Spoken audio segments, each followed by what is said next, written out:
people that listen to this podcast, or I focus as having guests on the podcast, are what I would call business leaders, right? The mover and shakers in Minnesota.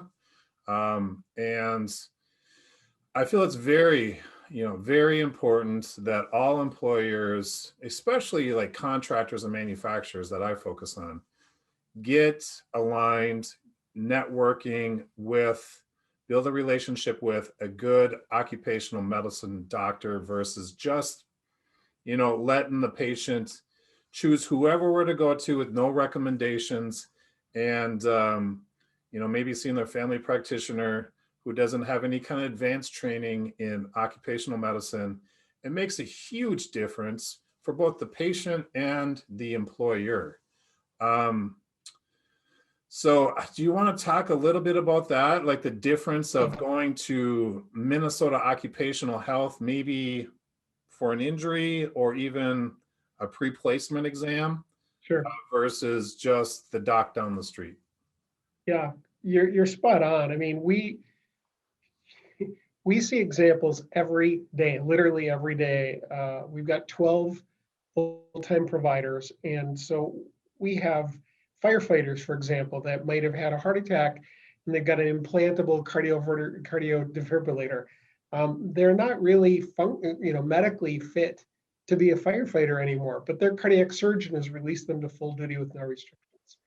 We see people who have uncontrolled diabetes or who are literally falling asleep while they're doing their DOT exams. And when they've gone down the street to get their DOT exam or their whatever, they've been cleared year after year after year.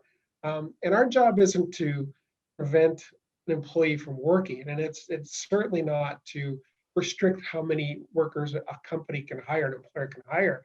We want to make sure that they're the right fit for that job and that they're safe, so that when they're driving their 18-wheeler down the road next to my family, we can have a high degree of confidence that that's going to be a safe driver who's taking care of whatever their underlying medical condition is.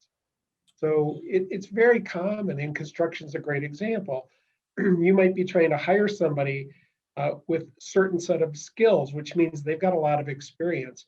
But what are the odds you're going to hire somebody who's in their 40s or their 50s with that experience level, who doesn't have a pre-existing, knees, backs, shoulders, whatever? So when we partner with employers that way, we want to find out what those limitations are. So it's not a secret. And so the employer can hire that person still knowing they're not going to ask them to lift 80 pounds over their head. They're hiring them for this other set of skills and tools that they bring to the table. And so in that sense, we're really just trying to make sure it's a good fit and that everything is out in the open.